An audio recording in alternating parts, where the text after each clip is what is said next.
personas que están conectadas o prontas a conectarse en este foro. En el marco de la celebración de nuestros comités técnicos y administrativos del FLAR esta semana aquí en el CIAT, en el campus en Palmira, tenemos pues esta a manera de foro de apertura. No queríamos perder la oportunidad de que estamos aquí y poder mirar no solamente lo que hacemos hacia adentro del FLAR, sino un poco qué está pasando en ese entorno arrocero, que son temas que seguramente son relevantes y de interés para muchos de nosotros.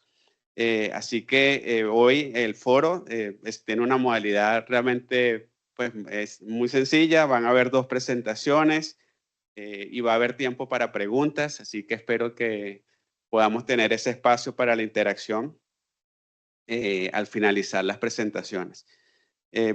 Nuestro primer invitado es científico de la Alianza Bioversity CIAT, Ciniro Costa Jr., quien tiene ya 2 años con nosotros aquí en CIAT y es de Brasil. Y bueno, está especializado en temas de suelo, clima, y hoy particularmente nos va a hablar sobre oportunidades, un poco cuál es el contexto para la financiación climática. Bueno, Ciniro, muchísimas gracias por aceptar la invitación. Así que, por favor, puedes comenzar. Gracias. Gracias, Eduardo. ¿Me escuchan? Sí. Gracias a ti, Eduardo. Gracias a Flair por invitarme acá. Entonces, tengo un par de diapositivas acá, una presentación muy sencilla, pero basada en... Segundo. ¿Puede mover la presentación? Sí, pero...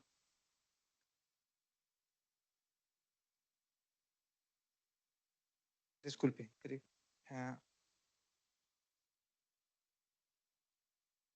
Perdón. Gracias. Entonces, esta presentación es basada en proyectos recientes que hemos publicado.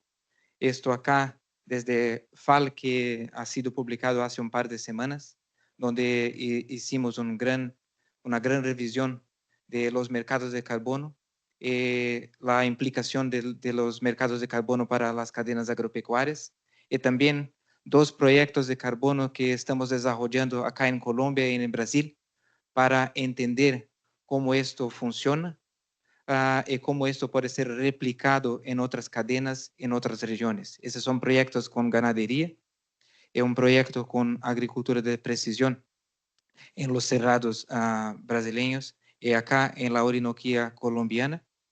Entonces, son trabajos en el mercado voluntario.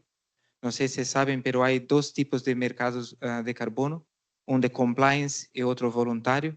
O de compliance es como 50 veces más grande que el voluntario, pero el voluntario nos ofrece un poco más de flexibilidad para trabajar con las cadenas agropecuarias y también testar nuevas prácticas, nuevos arranjos y también mecanismos financieros para apalancarnos, atraer más inversiones para el sector agropecuario. Entonces también hemos trabajado con algunas empresas, de nuevo, para testar este mecanismo financiero y salir con recomendaciones para nuestros socios. Entonces, ¿por qué el arroz? ¿Cuál es la oportunidad para la cadena de arroz? Entonces, acá son las emisiones por todos los sistemas alimentarios en el mundo, ¿no? Entonces, los sistemas alimentarios emiten más o menos 30% de todas las emisiones globales, 30%, desde el campo hasta nuestra mesa, 30% más o menos. El arroz está acá en amarillo, es la cadena que emite mucho gases de efecto invernadero, lo tercer mayor comparado con todos los otros sistemas agropecuarios, pero es la cadena donde hay una de las más grandes oportunidades para disminuir estas emisiones. Para tenermos una idea, acá metano evidentemente es lo gas que más se emite en la producción de arroz,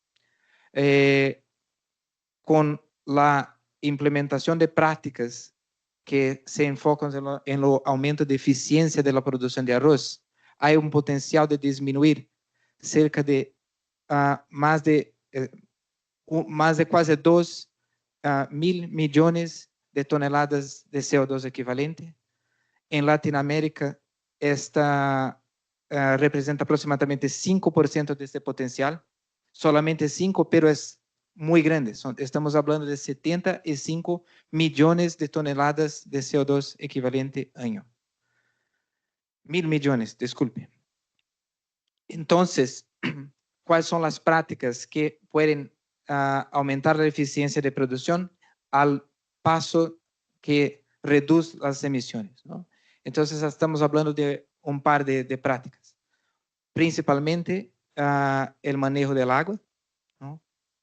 Que, como saben, en la producción de arroz, cerca de 90-95% de las emisiones son de metano. Son causadas por lo manejo del agua, que se degrada la materia orgánica en una condición anaeróbica, ¿no? Entonces, acá está la gran oportunidad, el manejo del agua. Pero también hay oportunidad con lo manejo de fertilizantes e insumos. Siembra, que puede también secuestrar carbono en suelos, aumentar los contenidos de materia orgánica. Lo manejo de residuos y también nuevas variedades que pueden aumentar la eficiencia de los sistemas de producción. Y hay variedades hoy que disminuyen las emisiones de metano porque por cuenta de una formación un poco diferente de las raíces, ¿no? Entonces son raíces más profundas que salen de la zona donde se ocurren las reacciones biogeoquímicas que causan las emisiones de metano. Entonces, al final, esas prácticas implementadas sola o mezcladas pueden más o menos generar créditos de carbono en un rango de 2 a 10 créditos por hectárea año. Entonces, acá estamos hablando de más o menos de 20 a 100 dólares por hectárea año como un bono después de hacer los proyectos de carbono, ¿no? Pero es importante mencionar que hay que evaluar los impactos de las prácticas en las diferentes regiones e entender si créditos que pueden ser generados son buenos al final para el productor, para la cadena, y que vale la pena hacerlo, ¿no? ¿Cómo están los proyectos de carbono en el mercado voluntario hoy? Acá en azul son los proyectos que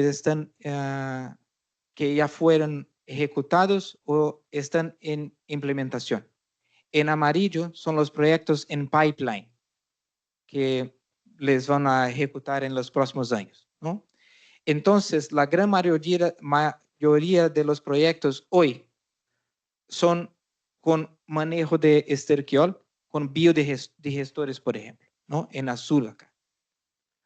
Pero en arroz hay pocos proyectos, como 2 en todo el mundo, pero hay casi 250 proyectos en el pipeline.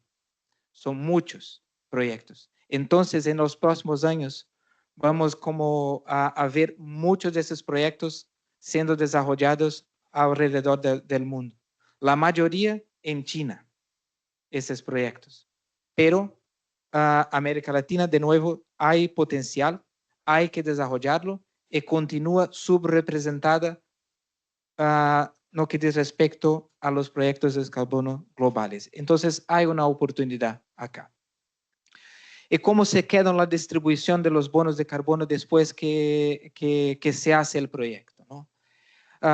Esto es un promedio global, ¿no? Que la mayoría de los bonos se quedan con los productores, de 40 a 60%. Es un promedio global. Después hay los desarrolladores del proyecto, socios técnicos, procesos de verificación y también otros procesos de buffer como una reserva de los bonos caso se pasa algo con el proyecto en esta medida. Entonces, esa es más o menos la distribución de los bonos de carbono cuando se hace ese tipo de proyecto, ¿no? Pero al final, ¿cómo funcionan esos proyectos? Para desarrollarlo hay un par de etapas, ¿no? Y todo se empieza acá con análisis de factibilidad. Esta acá es muy importante, porque vamos a entender si las prácticas pueden ser implementadas, cuál es lo potencial de disminuir las emisiones y generar créditos de carbono, y si los bonos de carbono, es la plata que ingresa de esos bonos, son atractivas para los productores, son atractivas para la cadena. Entonces, acá es una etapa muy importante del proyecto. Una vez que el proyecto entonces es factible y es implementado, las prácticas son implementadas, entonces este proyecto pasa a ser monitoreado. Entonces, las emisiones son monitoreadas, las emisiones son auditadas, hay que contratar auditorías para esto, y después de la auditoría hace los bonos de carbono. Entonces, hay una auditoría del proyecto que se confirma la cantidad de bonos que son generados, y esto pasa a ser un círculo, una secuencia, ¿no? Una secuencia de monitoreo, auditoría, monitoreo, auditoría. Un proyecto de carbono de esta naturaleza puede ser de 20, 30, 40 años, por ejemplo. Entonces, por eso que acá es muy importante, porque esto puede generar ingresos de carbono y hay que tener un compromiso por las partes estamos hablando de décadas, ¿no? De 20, 30 años. Entonces, es una cosa seria por acá. Entonces, ¿por qué no tenemos muchos de esos proyectos? ¿Y por qué la gran mayoría de las situaciones de los proyectos no alcanzan desarrollar esos proyectos de carbono? Esto es un poco simple, es sencillo, porque no hay una evaluación previa. De nuevo, la factibilidad del proyecto hay que tener en cuenta, hay que tener presente. Entonces, por ejemplo, son 3 puntos que son clave para el desarrollo del proyecto del carbono. Una es la adicionalidad. Entonces, por ejemplo, la adicionalidad es que hay que haber cambios en las prácticas. Entonces, las prácticas que ya están no sirven para desarrollar proyectos de carbono. Entonces, lo cambio es clave. Este cambio hay que ser adicional. Entonces, por ejemplo, si no fuera el proyecto de carbono, esas prácticas no podrían ser implementadas. Entonces, esta es la lógica de la adicionalidad. Este es lo principal, ¿no? Entonces, cambio de prácticas fundamental. El otro punto es la permanencia de las prácticas. Entonces, como no se va a ver o la probabilidad de haber una reversión de esas prácticas es baja, porque se disminuyen las emisiones y después de 5 años se cambia de nuevo las prácticas y las emisiones aumentan. Entonces es la permanencia, ¿no? Y acá, la cuantificación. ¿Cómo vamos a medir y monitorear las emisiones y los secuestros de carbono? Hay que ser robusto, pero también costo efectivo. Lo monitoreo no puede costar más que el proyecto, ¿entiende? Más que los ingresos de carbono. Entonces, estos 3 puntos acá es clave para pensarmos en las oportunidades de proyecto de carbono en arroz o en las otras cadenas agropecuarias, ¿no? Entonces, ¿cuál es la tendencia más o menos de mercado para esto, ¿no?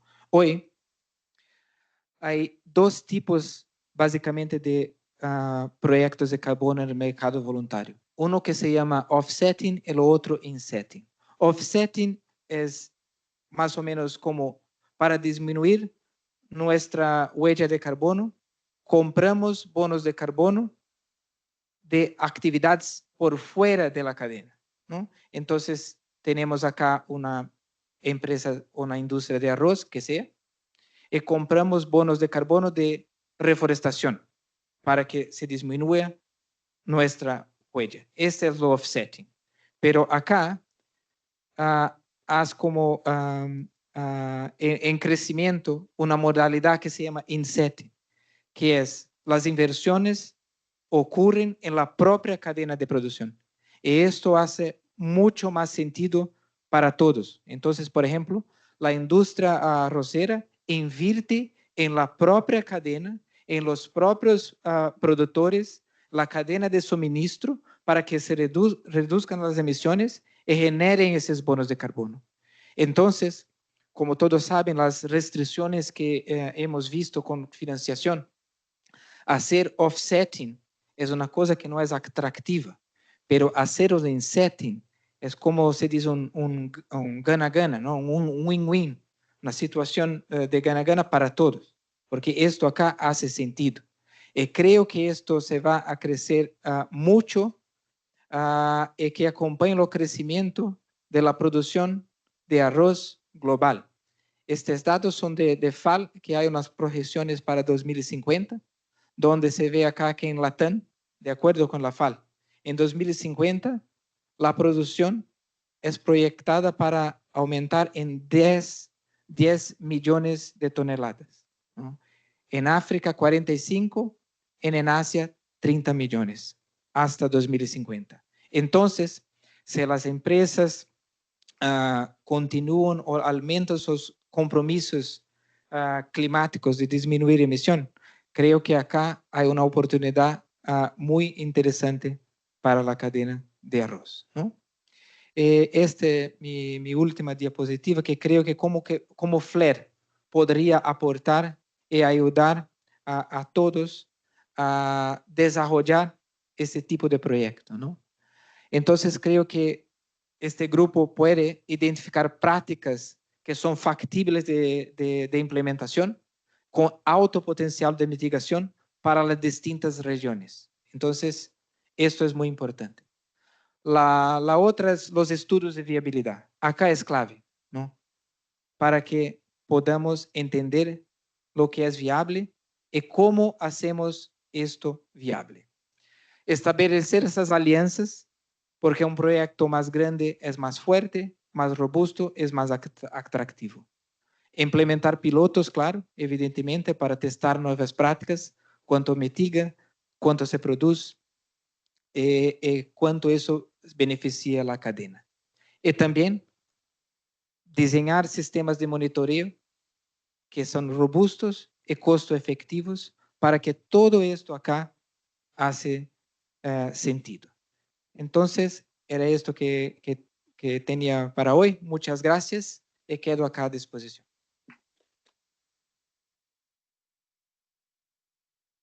Muchas gracias, Cyniro. Excelente presentación. Seguro va a haber algunas preguntas para ti. ¿Lo hacemos de una vez? ¿Sí? Bueno, tenemos tiempo, entonces adelante.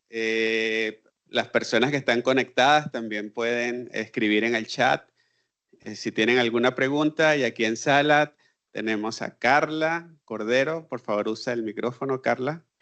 ¿Es ahí o no? ¿Se habla así? Bueno, Cyniro, ¿verdad? Excelente presentación. Qué bueno que pusieron esto. Y quería comentarte que ya tenemos 2 proyectos en Latinoamérica, de carbono y de MRV. Tenemos uno que nos financió el Global Methane Hub, en donde estamos funcionando con, bueno, Chile metido al medio, no es mucho el aporte, pero bueno. Pero está Brasil, Uruguay y Ecuador. Y tenemos uno que está recién comenzando ahora en agosto, que está financiado por el CCAC, por el Climate Clean Air Coalition de las Naciones Unidas, y este también va en función de hacer un sistema de MRV también en los países latinoamericanos, y ahí estamos los mismos países, está incluido Argentina. Aparte de Chile, Ecuador, Uruguay y Brasil, y está también Argentina. Y estamos localmente en Chile, por lo menos ya también pusimos una propuesta ahora que también es como para potenciar el desarrollo de este sistema a nivel latinoamericano y justamente para que sea un bien público y que sea una guía y un protocolo disponible para los tomadores de decisión, siempre obviamente pensando en el mercado de los bonos voluntarios, para poder obviamente establecer un sistema que sea de bajo costo, porque los agricultores son pequeños, no van a poder gastar en la certificación gran parte y no sabemos, bueno, estamos apuntando a que las grandes empresas puedan aportar ahí un poquito de rentabilidad para, digamos, que no disminuyan las superficies. Eso no solo quería comentarte y que es súper bueno que haya una persona más en eso. Mis diapositivas son desactualizadas. Cosa más es que tenemos sistemas, tenemos prácticas, que justamente lo que tú mencionabas, nosotros ya hemos desarrollado un sistema y que me da pena que no esté Camila, pensé que Camila iba a estar acá y se fue la semana pasada, me hice por el chat. Y bueno, estamos trabajando fuertemente en lo que es el desarrollo del arroz aeróbico, aunque parece que vamos a tener que cambiarle el nombre, hay mucha resistencia en el medio al arroz aeróbico, al concepto, pero nosotros trabajamos bajo el concepto de arroz climáticamente inteligente, en donde estamos full buscando variedades que tengan, obviamente a través del mejoramiento genético, una menor emisión de metano, y también tenemos prácticas de manejo para poder utilizar, digamos, el cultivo del arroz sin necesidad de la inundación. Y eso ya lo tenemos, ya desde el 2017 tenemos más o menos un protocolo.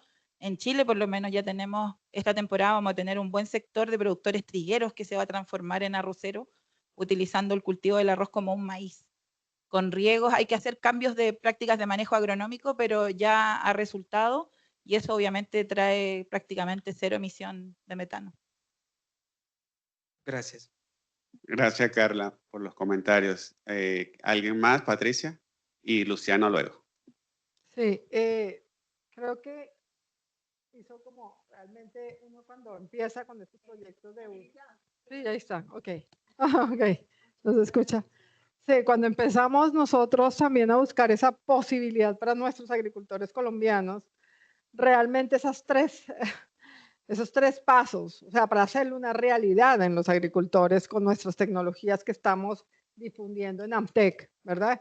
Que busca justo disminuir gases de efecto invernadero y que lo hemos probado a partir de lotes que nosotros hemos llevado con esas mediciones y sabemos que podemos lograr esto si fuera realmente una forma fácil de demostrar. ¿Y a qué voy? Y es el tema de la medición. Y ahí es donde creo que tenemos una gran oportunidad para ver cómo hacemos para desarrollar ese proceso de medición, como usted dice, costo-beneficio, porque ahí es donde está la dificultad nuestra, o sea, cómo hacemos para que poder hacer este mercado factible, fácil de medir y demostrarle. Entonces, nosotros lo hicimos porque lo hicimos a través de nuestro programa de investigación. Y ahí, bueno, las muestras, las tomas y la cosa, pues lo hacemos con costos de nuestro programa de investigación. Pero ya cuando lo vamos a vender, que es lo que quisiéramos que todas nuestras áreas que hemos implementado en AMTEC tengan este bono adicional, es donde se nos dificulta. Y mi pregunta va hacia allá. Realmente, ¿qué es lo que para ustedes o cómo han desarrollado o han pensado esa medición costo-beneficio factible para nuestros arroceros? Sí, es una gran pregunta. De una manera general, como una regla general, el monitoreo no puede costar más que 20% de todo el costo del proyecto. Si pasa de 20%, no se queda atractivo. Este es más o menos los números, ¿no? Entonces, lo que hemos mirado acá son las tecnologías satelitarias. Creo que debemos ir por allá. Entonces, ¿cómo estamos hoy? Ya tenemos esas tecnologías, ¿no? Pero la barrera ahora es como validar esas tecnologías para los diferentes puntos del mundo, ¿no? Y de Latinoamérica. Entonces, para eso necesitamos mediciones al campo para que se haga la validación. Pero hemos desarrollado y estamos trabajando con socios en las mediciones satelitales. Creo que por ahí que es la solución. Rápidamente acá, por ejemplo, para nuestro proyecto con la ganadería acá, este proyecto es basado en carbono en suelos, ¿no? Con las forrajes de SEED, desarrollada por SEED acá. Estamos testando en la Orinoquía. Si hacemos el monitoreo, y acá también coordinamos los laboratorios de suelos y hacemos muchas cuentas para esto. Si hacemos el monitoreo de suelos, carbono de suelos, por vías tradicionales, que vamos allá, mostramos suelos, laboratorio, todo esto, más o menos $5, 4 o 5 dólares por hectárea año.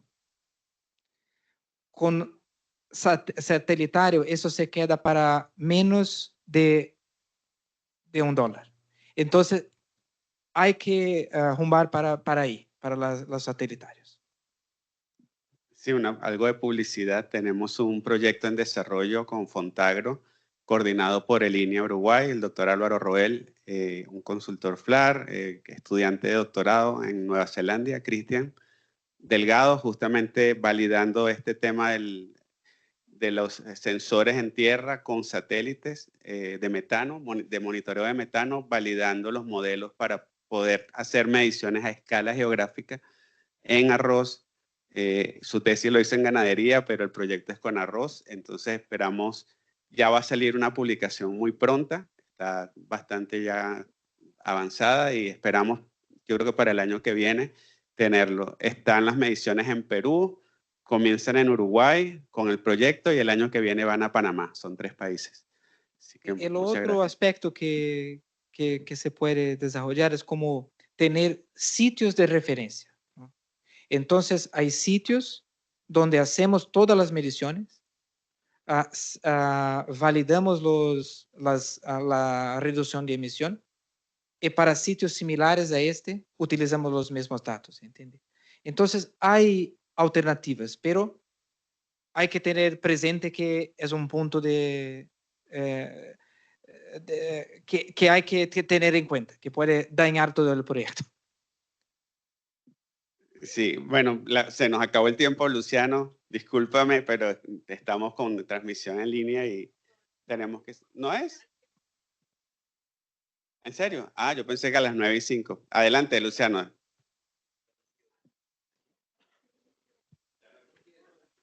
Gracias, Ximena. Bien. No, yo, como lidero un programa de agronomía en América Latina, yo quería decir, primero, ¿no?, que creo que las mediciones deben ser por carbono por tonelada de arroz producida, no por hectárea, por año, porque hay muchísima diferencia, ¿no?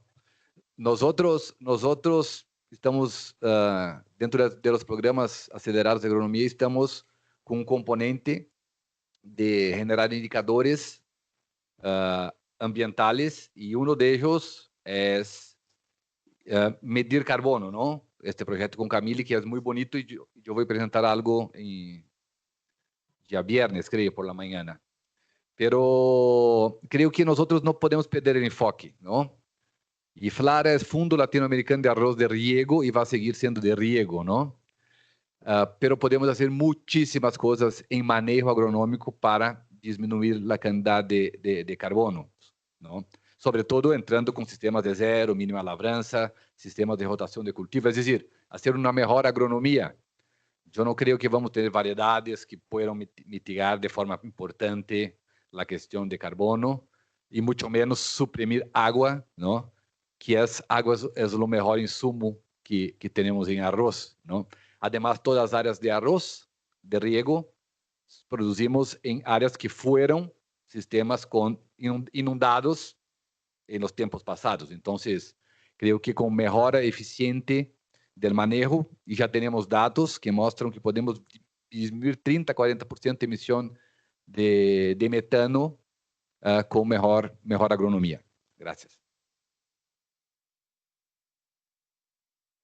Sí, exactamente, ese es el punto, ¿no? Identificar esas prácticas y entender cómo esas prácticas funcionan en los diferentes medios, y hacer las análisis de factibilidad al final, ¿no? Pero es interesante esa cosa de la variedad, y creo que esto es una cosa de corto plazo, porque estamos hablando, con una universidad de Japón. Entonces, ellos, acá tenemos un proyecto financiado por los fondos Bezos, ¿no? Entonces, para entender cuál es lo potencial de disminución de emisión vía raíces largas, ¿no? Entonces, es muy interesante porque las emisiones de metano, las reacciones se forman en la camada 0,10 centímetros de suelo, en el arroz, la gran mayoría.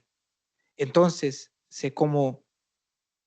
son un poco más largas, estas emisiones pueden ser disminuidas porque sale de esa zona de reacción, por así decir, ¿no? Sin que sin pérdidas de productividad. Entonces, creo que esa es una cosa de tiempo que están desarrollando y creo que en los próximos años nos vamos a ver algo de este tipo. Pero es por ahí que vamos, ¿no? Bueno, muchísimas gracias. Un aplauso para Siniro, por favor. Siniro, recuerda que estás invitado para que nos acompañes en el almuerzo, si puedes, en Los Arcos también, sí. Y en el cóctel, si puedes regresar a tiempo del viaje para el jueves en la tarde, para que también tengan oportunidad de interactuar con él y para que nos acompañes también. Sí, muchas gracias. Y para comer un arroz también. Claro, obviamente, no puede faltar. Arroz gourmet. Bueno, entonces invito a Luis a que nos acompañe. Y yo quiero, antes de pasarle la palabra a Luis, creo que es el mejor momento para agradecerte en público, lo he hecho en privado, por toda la asesoría, recomendaciones que nos hiciste para nuestro nuevo laboratorio de calidad de semillas. Caterine Loaiza, que está por allá atrás, arriba Caterine, nuestra investigadora líder del laboratorio, y Luis trabajaron juntos. Bueno, se capacitó en Costa Rica Caterine, y lo que van a conocer el jueves, que es nuestro nuevo laboratorio, conceptualmente pues viene también de la experiencia de Luis y por supuesto del trabajo del equipo FLAR. Así que muchísimas gracias. Muchas gracias, Eduardo. Muy buenos días de veras a todos de nuevo y también un saludo a todos los que nos acompañan de forma virtual. Fue también todo un gusto poder colaborar en lo que es la formación de esta nueva área para análisis de calidad de semillas, y también fue un acompañamiento que se dio desde el laboratorio análisis de calidad de semillas del SIGRAS, que de hecho es el laboratorio oficial de Costa Rica para análisis de estándares de calidad. En esta mañana lo que yo quería compartir con ustedes es una charla que titulé Calidad de la semilla de arroz entre lo que sabemos y lo que aún no logramos. Es una charla claramente desde la perspectiva de lo que tenemos en Costa Rica, pero también cada uno de ustedes puede identificar algunas particularidades que tengan sus sistemas, y entonces al final, en el momento de preguntas, lo podemos compartir. Incluí también un par de casos de unos ejemplos de sistemas en otros cultivos que no son arroz, para entonces poderlos también discutir. Una de las temáticas que a mí me ha llamado mucho la atención es poder tratar de tener mayor tecnificación en los distintos procesos que estamos llevando a cabo. Y uno de esos es también inclusive en lo que es cuantificación de la germinación. Entonces así fue como empezamos en este caso, utilizando nada más imágenes en 2 dimensiones, imágenes RGB, para poder cuantificar lo que es la germinación. Para hacer un resumen de la historia larga y llegar a algo corto, básicamente lo que hacíamos era poder separar los colores de cada una de las semillas, y después de ahí, por el atributo de que se pudiera observar la protrusión radicular, entonces se podía identificar algo que fuera germinado como no germinado. Hicimos pruebas de la relación entre el conteo de germinación manual basado en la protrusión de la radícula y después en la germinación automática basada meramente en imágenes. Vimos que la correlación era muy alta, entonces de ahí podemos concluir que podíamos utilizarlo para hacer más pruebas. La ventaja de todo esto es que nos permite también tener gráficos como este, donde podemos tener a través del tiempo, cuantificar la germinación de forma automática y de ahí llegar a tener curvas de germinación. Este es un ejemplo de muestras que estaban sometidas a diferentes potenciales osmóticos, donde en este caso va a ser el control y ya después aquí va a ser el mayor potencial. Vean que hay casos donde las semillas germinan igual a lo que sería la germinación máxima, pero hay un punto donde lo hacen a diferente velocidad. Entonces ahí es donde uno empieza a ganar un poquitito más de información, a tener parámetros relacionados con vigor. En este caso vean que germinó más rápido que estas otras claramente de acá. Después de eso puede tener parámetros de uniformidad, en cuántas horas de un tiempo específico puede la semilla llegar a esa germinación, y después de eso sacar la integral debajo de la curva y por lo tanto tener también parámetros más acumulativos de lo que está pasando en la germinación. Pero ¿qué es lo que pasa? Que cuando analizamos lo que sería la cuantificación por medio de lo que sería la cuantificación manual, o digamos lo que sería el conteo de plántulas normales, y lo relacionamos con lo que son los parámetros obtenidos de forma automática, vean que la relación no es totalmente directa. O sea, estamos cuantificando cosas que están relacionadas. Por ejemplo, la germinación máxima es este dato que tenemos acá, y este es el conteo de plántula normal. Y entonces vean que la correlación está presente, pero no es muy fuerte. Entonces esa ha sido una de las cosas aprendidas dentro de todo lo que se ha cuantificado utilizando diferentes métodos, de que son métodos que nosotros nos referimos a ellos como métodos secundarios. Nos ayudan a tener más información, tenemos más insumos para lo que son los criterios de calidad de semillas, pero cuando llega a una disputa de algún cliente, el parámetro que se va a evaluar es el caso de lo que son las plántulas normales. Entonces, esos son uno de las cosas que se han aprendido, y hoy en día tenemos mucha tecnología, tanto a nivel industrial, por ejemplo, utilizando selectoras electrónicas, como también ya a nivel de laboratorio, con mucho basado en imágenes, muchas veces hasta con cámaras que son multiespectrales. Entonces podemos observar más cosas que simplemente al ojo no podríamos tener. Dentro de los parámetros de atributos de lo que es calidad de semillas, tenemos 4 principales, lo que sería la calidad fisiológica, la calidad física, calidad genética y sanitaria. Empezando con lo que es el parámetro de calidad fisiológica, la mayoría de los parámetros de lo que vamos a estar trabajando ahí es la parte de germinación, como ya ahora les estaba hablando, conteo de plántulas normales, pero también vamos a tener lo que es evaluación, por ejemplo, de dormancia o parámetros asociados a vigor, que es tal vez ese establecimiento ya en el campo, qué tan rápido se va a poder hacer, que son parámetros entonces que también nos van a ayudar a determinar lo que es calidad. ¿Y eso por qué es importante? Porque vean acá en esta figura, donde van a ver acá la germinación en el eje Y y en el X, son distintas muestras, alrededor de 2.000 muestras de datos que teníamos en el SIGRAS. Vean ustedes que si utilizamos el criterio técnico, el reglamento técnico centroamericano, para lo que es semilla certificada de que debe cumplir con un mínimo de 80% de ese conteo de plántulas normales, vean que no todas las muestras pasan. Hay acá un grupo considerable de muestras que van a estar con una calidad inferior, y por lo tanto es uno de los parámetros que más se utiliza en términos de calidad de semillas.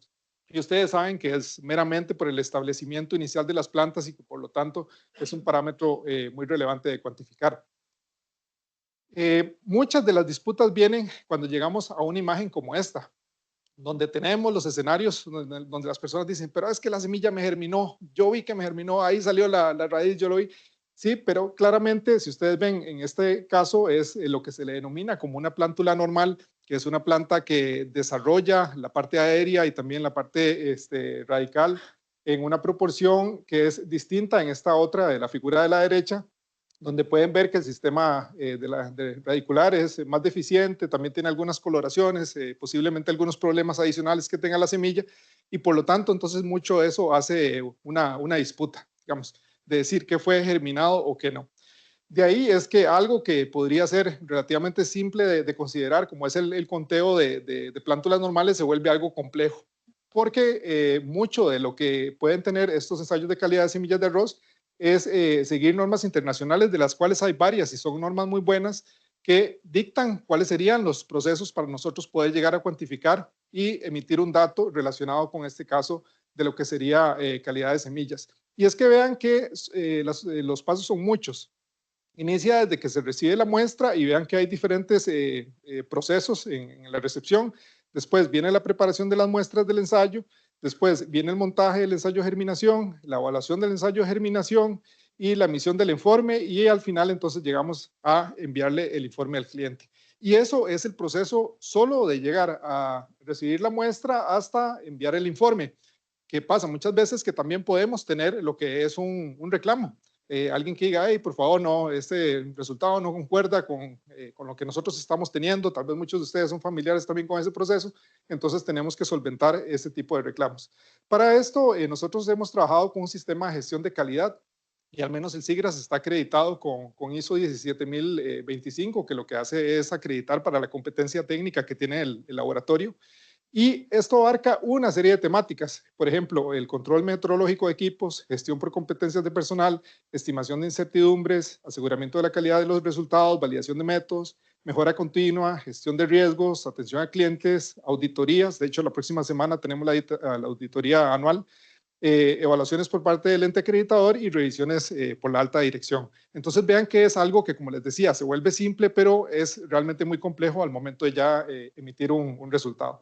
Yo pienso que sería interesante también, ya ahora celebrando que el FLAR va a tener un laboratorio, de tratar de inclusive tener rondas que sean interlaboratoriales, lo que significa tener una muestra que se conoce muy bien, que se distribuya entre los diferentes socios que están trabajando con la temática de semillas, y de ahí ver qué tanto se desvían los valores de lo que debería ser digamos, el valor esperado. Y la otra que sería también interesante es trabajar dentro de lo que es el sistema semillerista de socios FLAR. Digamos, qué tanto conocemos de lo que se hace en cada país. Hay pocos, o no sé si no hay documentos que den la realidad del sector, y yo creo que sería algo interesante para poder tomar decisiones y mejorar los sistemas. Dentro de lo que es la parte de los atributos de la calidad física, hablamos mucho de lo que es la parte de pureza, humedad, daño mecánico, peso, apariencia, dentro de otros aspectos. Y mucho de eso también se resume en lo que es la prueba de pureza física, que es otra prueba muy, muy importante, aunque cada vez yo pienso que se va controlando más, sobre todo porque los procesos son más eficientes en las industrias. Y eso se refleja también mucho, inclusive en la parte ya también molinera, que es distinto el procesamiento de semilla a los molinos, pero hay ciertas particularidades que comparten. En este caso, esto es, por ejemplo, una prueba donde en la prueba de pureza se cuantifica lo que es el porcentaje de semilla pura. Vean que el reglamento técnico centroamericano lo que indica para semillas certificadas que llega a 98%, al menos, ¿verdad?, de semilla pura. Después de eso pueden haber algunas materias inertes, otras semillas, arroz rojo, que es una problemática que se ha complicado en algunos lugares. La parte de malezas nocivas, malezas toleradas, semillas cultivadas, insectos vivos y lo que es el contenido de humedad como tal. Con el caso de lo que es el arroz rojo, muchas veces se complica, sobre todo cuando llegamos a un punto donde no podemos identificarlo a lo que sería a simple vista. Entonces, muchas veces se tiene que proceder a utilizar un equipo, digamos, de descascarar lo que sería el arroz, y de ahí entonces ya identificar el conteo. Y hoy en día también hay equipos que por medio de las imágenes también se puede identificar, pero tal vez es algo que todavía no esté totalmente disponible en todos los lugares. Mucho también puede deberse a la reglamentación que tenemos. Este es el caso, por ejemplo, de la ley de la Oficina Nacional de Semillas, que es el ente rector, al menos en Costa Rica, que por medio de la ley 6.289, entonces trabajan lo que es materia de calidad de semillas.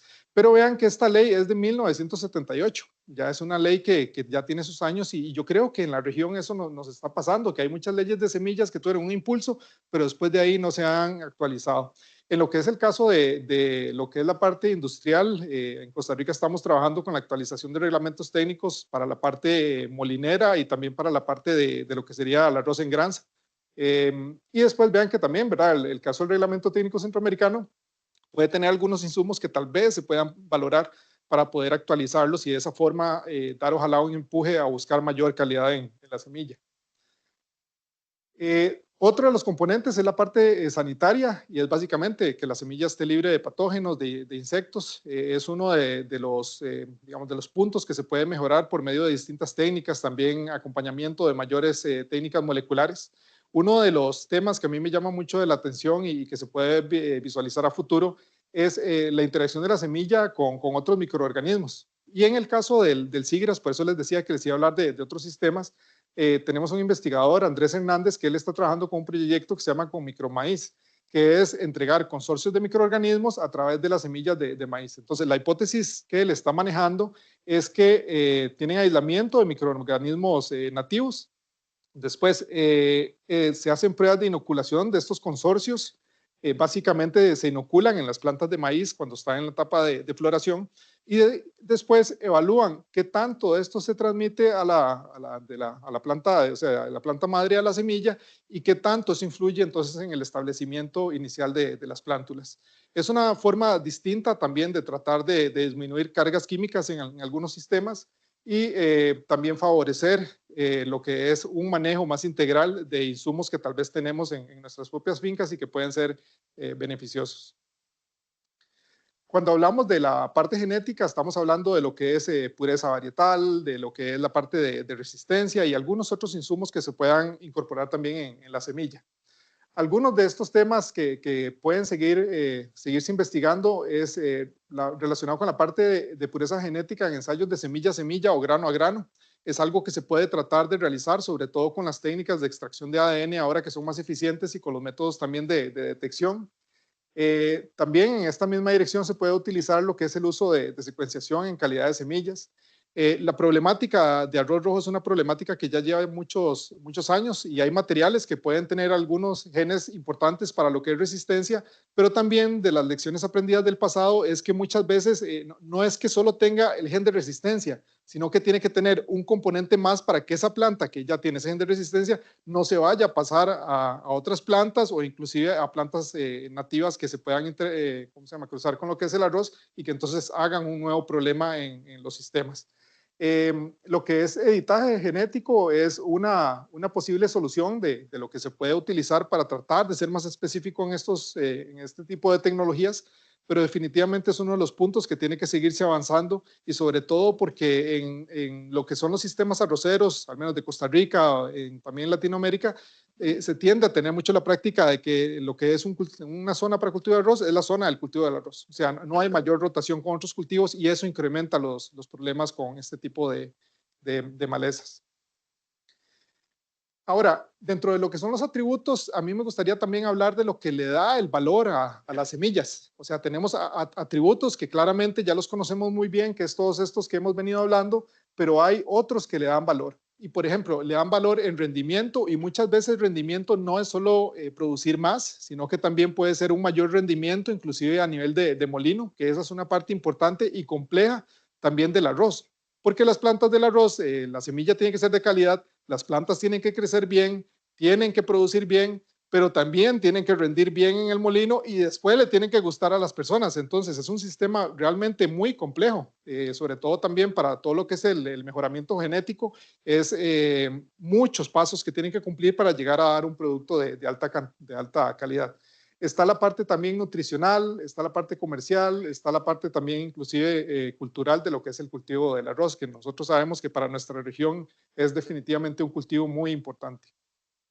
No es en afán de hacer, comerciales, ni dar preferencias de marcas, ni nada, pero también hay algunos productos que se van desarrollando. Por ejemplo, es más frecuente ver estos sellos, por ejemplo, que sea libre de pesticidas, después algunos sellos más personalizados para regiones, también con manejos tal vez orgánicos. Ya hay sellos también que dan lo que es la parte nuevamente de esto de que sea libre de pesticidas, pero detrás de todo esto también hay semilla que es específica para cada uno de estos procesos y de ahí que es importante resguardar la calidad. Otra de la parte que también hemos venido trabajando, al menos en el SIGRAS, hemos incursionado mucho, es en cuantificación de metabolitos, donde uno de ellos es, por ejemplo, los contenidos de vitamina E. Y la vitamina E es muy importante porque tiene actividad antioxidante. Y eso es tanto importante para la semilla en términos de viabilidad, como también para lo que sería el ser humano. Esto es nada más un perfil de los diferentes compuestos que se pueden cuantificar en torno a lo que sería la vitamina E. Y después vean que esto, lo que ven acá es el tipo de arroz, que en este caso es una índica comercial registrada, Nayuribe, si no me equivoco es material FLAR, ¿verdad? Después de eso tenemos un índica aromática, un índica promisorio y un índica japónico.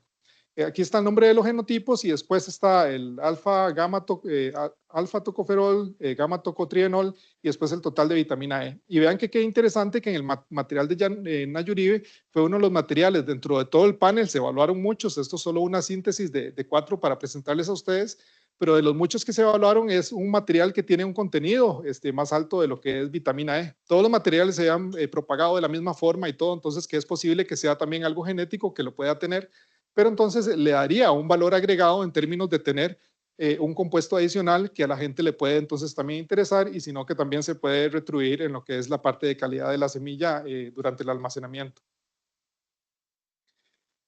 Y ante todo esto de lo que conocemos, de lo que es la calidad y el valor de las semillas, no logramos que se utilice el 100% de semilla certificada en todas las regiones.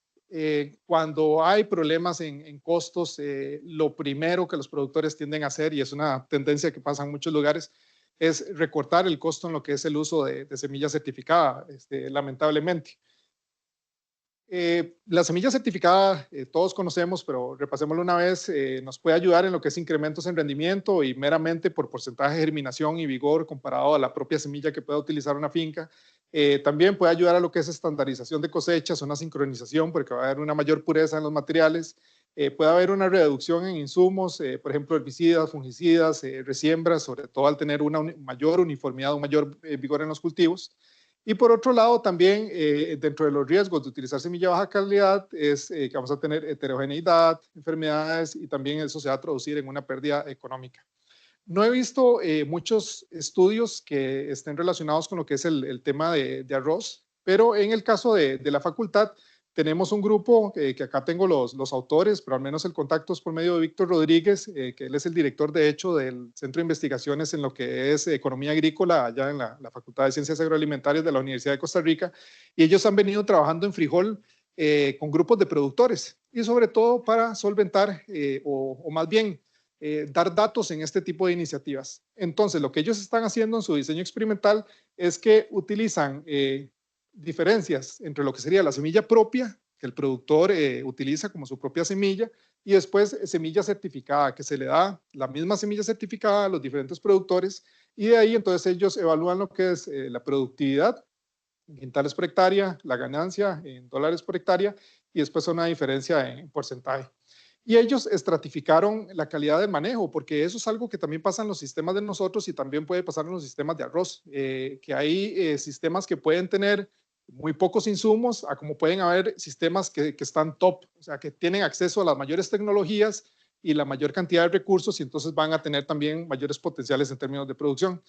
Pero entonces así, vean que en un sistema de producción baja se tiene una productividad entonces que se incrementa en relación con el uso de semilla no certificada.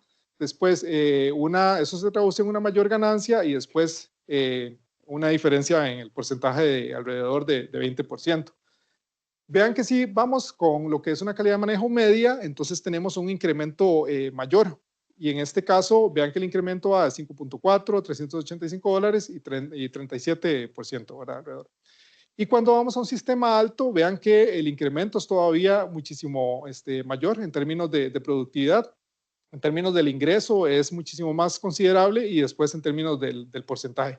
Claro está que aquí esto es una parte de la publicación que ellos están trabajando, y ellos abordan más, ¿verdad?, en lo que es el costo del sistema, pero entonces es un ejemplo claro de que utilizar semilla certificada va a ayudar a incrementar la productividad, y después de eso también lo que es el ingreso como tal.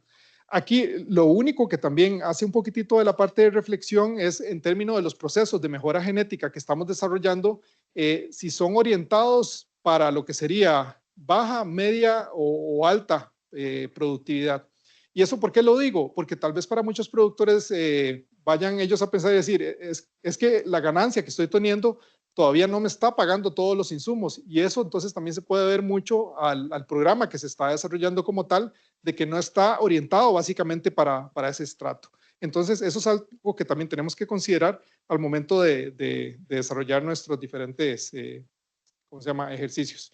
En términos de arroz, vean que hay un ejemplo que me encontré, en este caso es de este país en África, donde ellos también hicieron una comparación de lo que fue el uso de semilla certificada.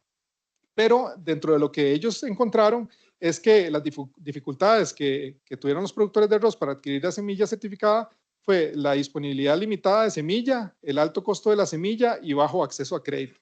Y eso parece que es un mensaje que no solo es del sector ¿verdad?, de la región africana, sino que es algo que también se puede extrapolar a varios de los países que también nosotros tenemos. Y vean que la productividad, dentro de lo que ellos reportaron también, es que los productores de arroz que utilizaron semilla certificada obtuvieron un ingreso neto mayor, y ellos reportan este valor, ¿verdad?, en dólares, que aquellos que usaron la semilla propia. Entonces también es otro ejemplo de que definitivamente hay un mayor potencial de productividad al utilizar semilla certificada, pero es algo que tenemos que todavía conocer más y desarrollar más. Para ir ya entrando en lo que es la parte del cierre, definitivamente nosotros en lo que es calidad de semillas somos diferentes sectores los que estamos participando, porque están los productores de semilla, y aquí también entiéndase todos los procesos de mejoramiento y las personas relacionadas con ello, los productores comerciales, y también ahí tenemos lo que son no solo productores de semilla, pero también hay que ligar a las industrias, a los molinos. Después tenemos las instituciones, que siempre tenemos muy buen acompañamiento de instituciones de gobierno, instituciones privadas también en términos de investigación, y las investigaciones que vienen también de diferentes orígenes. Todo esto suma a lo que es la parte de la semilla de calidad, y en Costa Rica tenemos una política nacional de semillas que lo que trata es englobar todo esto. No significa que tener una política nacional de semillas va a solucionar todos los problemas, porque si no se pone en práctica es básicamente un papel que no se está utilizando, pero es al menos una iniciativa que pretende organizar todos estos sectores. Y recordar también que la calidad de las semillas se define en gran medida desde el campo. Eso es algo que todos conocemos. Una semilla que llegue al laboratorio y tenga X porcentaje de germinación y X contenido de pureza, o sea, si lo que es germinación ya no se va a poder mejorar más allá de lo que ya va a presentar. Hay algunos tratamientos que algo podrían tratar de ayudar, pero definitivamente de cómo viene del campo es como va a definirse para ya lo que sería la calidad de ella. Y después recordar que eso es el insumo para al final nosotros tener esto que es lo que estamos buscando. O sea, en el arroz como grano, la calidad inicial de la semilla determina productividad y rentabilidad, y eso es algo que también no nos tenemos que olvidar, que muchas veces no es solo el rendimiento final que vamos a tener en el campo, pero también es el rendimiento que va a tener en los molinos y la aceptación en los diferentes lugares. Con esto nada más me gustaría cerrar agradeciendo a lo que es el Laboratorio Oficial de Análisis de Calidad del SIGRAS, el Laboratorio de Tecnología y Mejoramiento del SIGRAS, también el sistema de gestión que tenemos. Vicerrectoría de Investigación es el mayor ente de financiamiento de nuestros proyectos. Después tenemos mucho acompañamiento y trabajo conjunto con la Oficina Nacional de Semillas por medio de la Ley 6289. Y por supuesto, agradecer a Ferrari y CIAD porque hemos venido colaborando en diferentes temáticas, no solo de semillas, sino que también en la parte de granos. Entonces, muchas gracias, y por supuesto que gracias a ustedes por la atención, y quedo atento a las preguntas.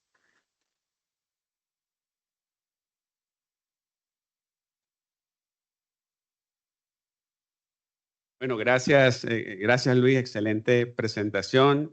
No sé, tenemos un poquito de tiempo para preguntas. No sé si en el chat también alguien ha escrito. Yamit, Jamie, Orlando. Y cerramos. Sí, una cortica.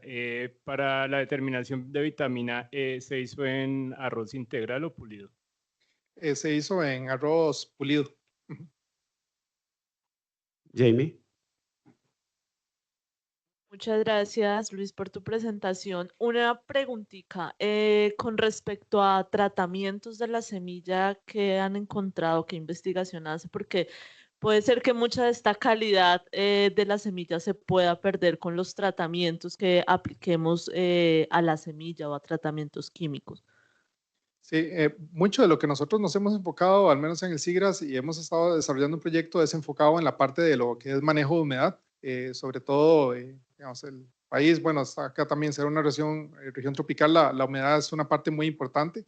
Después de lo de la humedad, en términos de tratamientos y por el impulso de las diferentes tendencias de reducir carga química, hemos venido haciendo pruebas con microorganismos. En algunos casos también han sido beneficiosos de lo que es el uso, solo que también nos hemos encontrado con las discusiones de que la gente dice, o sea, están aplicando un solo microorganismo, y ya no es todo un solo microorganismo, sino que son, lo que les hablaba ahora, consorcios de microorganismos que se tienen que aplicar. Entonces eso es un poquitito con lo que hemos venido trabajando mayormente. Y Orlando. Orlando. Bueno, Luis, una pregunta, creo que la otra vez conversamos sobre eso. Yo a lo mejor voy a dar un concepto aquí que muchos no compartirán, pero lo estamos viviendo en Panamá.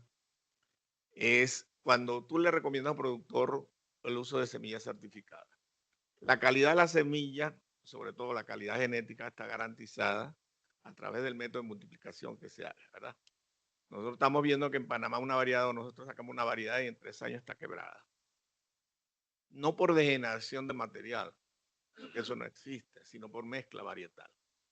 Entonces, la vez esa te pregunté, ¿qué metodología hay? Un método rápido para verificar la calidad genética de la semilla.